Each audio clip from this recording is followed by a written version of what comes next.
Everyone, I am advocate सपना कौशिक और आज हम बात करेंगे कि आप अपनी एंसेस्ट्रल प्रॉपर्टी यानी कि पैतृक प्रॉपर्टी में से अपना हिस्सा कैसे ले सकते हैं। अक्सर लोगों का सवाल आता है कि हमारी पैतृक संपत्ति पर हमारे चाचा या ताऊ ने कब्जा कर लिया है या भाई ने हमारी प्रॉपर्टी ले ली है, अब हम उससे अपना हिस्सा कैसे ले सकते हैं। आज हम इसके बारे में डिटेल में डिस्कस करेंगे, लेकिन उससे पहले एक और इम्पॉर्टेंट बात कि अगर आपने हमारा YouTube चैनल अभी तक सब्सक्राइब नहीं किया या फिर बेल आइकन प्रेस नहीं किया तो प्लीज़ बेल आइकन को प्रेस कीजिए और चैनल को सब्सक्राइब कीजिए ताकि हम आपको ऐसे ही लीगल अपडेट्स दे सकें। इसके अलावा आप और कौन से लीगल इश्यूज़ को फेस कर रहे हैं या और किन लीगल इश्यूज़ पर आप वीडियो चाहते हैं वो भी कमेंट सेक्शन में करके बताइए। हमारे देश में प्रॉपर्टी एक बहुत ही कॉम्प्लिकेटेड इशू है। हर घर में आपको प्रॉपर्टी से रिलेटेड कोई ना कोई झगड़ा ज़रूर मिल जाएगा। यहाँ तक कि कोर्ट में भी जो सबसे ज़्यादा पेंडिंग केसेस हैं वो प्रॉपर्टी यानी कि संपत्ति के बंटवारे को लेकर है। ज़्यादातर हर घर में प्रॉपर्टी के बंटवारे को लेकर कलेश चलता है।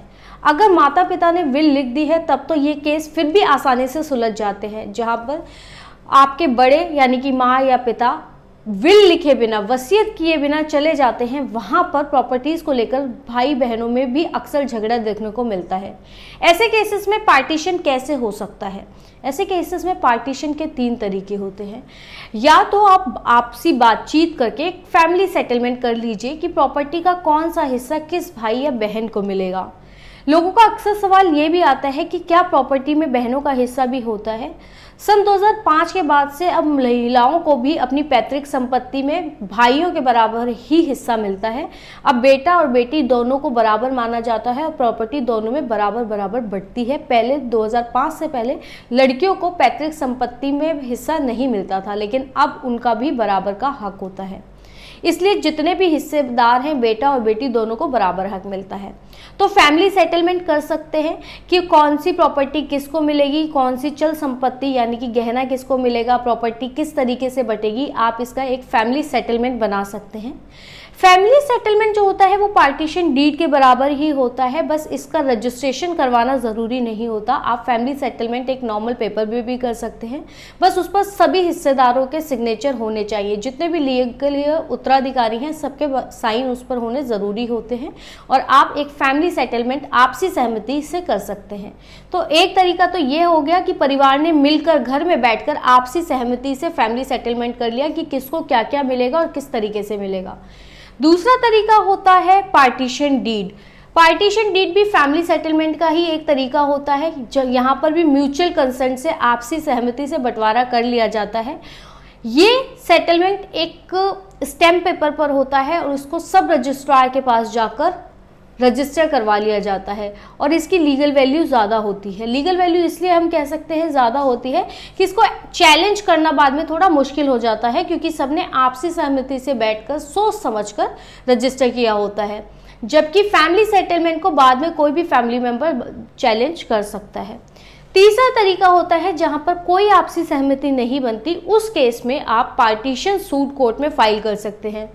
पार्टीशन सूट फाइल करने से पहले आपको कुछ चीज़ों को ध्यान में रखना चाहिए कि आपको उस जितनी भी पार्टीज़ हैं, जितने भी उत्तराधिकारी हैं, सबको उस पार्टीशन सूट में पार्टी बनाना पड़ता है, डिफेंडेंट बनाना पड़ता है। उसके अलावा आपके पास प्रॉपर्टी के पेपर्स होने चाहिए और अगर प्रॉपर्टी के पेपर्स आपके पास नहीं हैं तो आप उसको रजिस्ट्रार के पास से या तहसीलदार के पास से उसकी कॉपीज़ ले सकते हैं। इसके अलावा प्रॉपर्टी की चेन आपके पास होनी चाहिए कि प्रॉपर्टी किसने खरीदी थी और उसके बाद किस किस को कैसे कैसे ट्रांसफ़र हुई। ये सारी चेन आपको तहसीलदार या रजिस्ट्रार से ये भी मिल सकती है।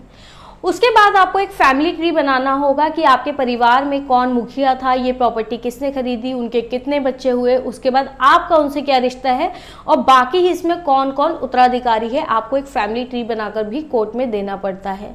इसके अलावा आपको प्रॉपर्टीज़ की डिटेल्स की और कहाँ कहाँ पर प्रॉपर्टीज़ हैं, क्या क्या चल संपत्ति है, वो सारी चीज़ें लिखना पड़ेगा। आपका क्या रिश्ता है और आपका कितना हिस्सा उस प्रॉपर्टी में बनता है, आपको वो भी लिखना पड़ेगा। पार्टीशन सूट या तो सारे उत्तराधिकारी मिलकर डाल सकते हैं या फिर अगर कोई एक भी व्यक्ति अपना हिस्सा चाहता है तो वो व्यक्ति अपने हिस्से के लिए भी पार्टीशन सूट डाल सकता है। पार्टीशन सूट डालने का टाइम लिमिट कितना होता है? लिमिटेशन एक्ट के सेक्शन 65 के अकॉर्डिंग इसमें 12 साल का टाइम लिमिट दिया गया है कि आप 12 साल के अंदर अंदर अपना पार्टीशन सूट फाइल कर सकते हैं। अगला सवाल ये आता है कि ये पार्टीशन सूट फाइल कहाँ करेंगे।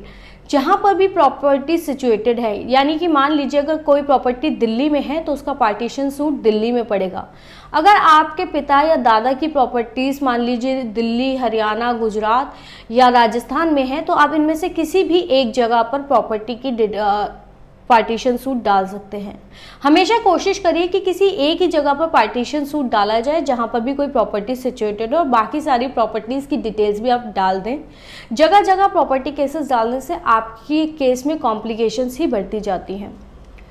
इसके अलावा पार्टीशन सूट डालने से पहले किसी अच्छे वकील से ज़रूर सलाह ले लें, क्योंकि अगर आप किसी गलत एडवाइस पर अपना केस डालते हैं, आपके फैक्ट्स क्लियर नहीं है, आपको ये नहीं पता कि आपकी कितनी प्रॉपर्टीज़ हैं, आपका कितना शेयर बनता है, तो उस केस में आपका केस हारने के चांसेस बन जाते हैं। इसलिए कोशिश करें कि सारी इन्फॉर्मेशन गैदर करें, कलेक्ट करें, प्रॉपर्टी के पेपर्स कलेक्ट करें, अपना हिस्सा देखें, और ये भी याद रखें कि जब भी आप पार्टीशन सूट डालते हैं तो आपको कोर्ट फीस भी चुकानी होती है।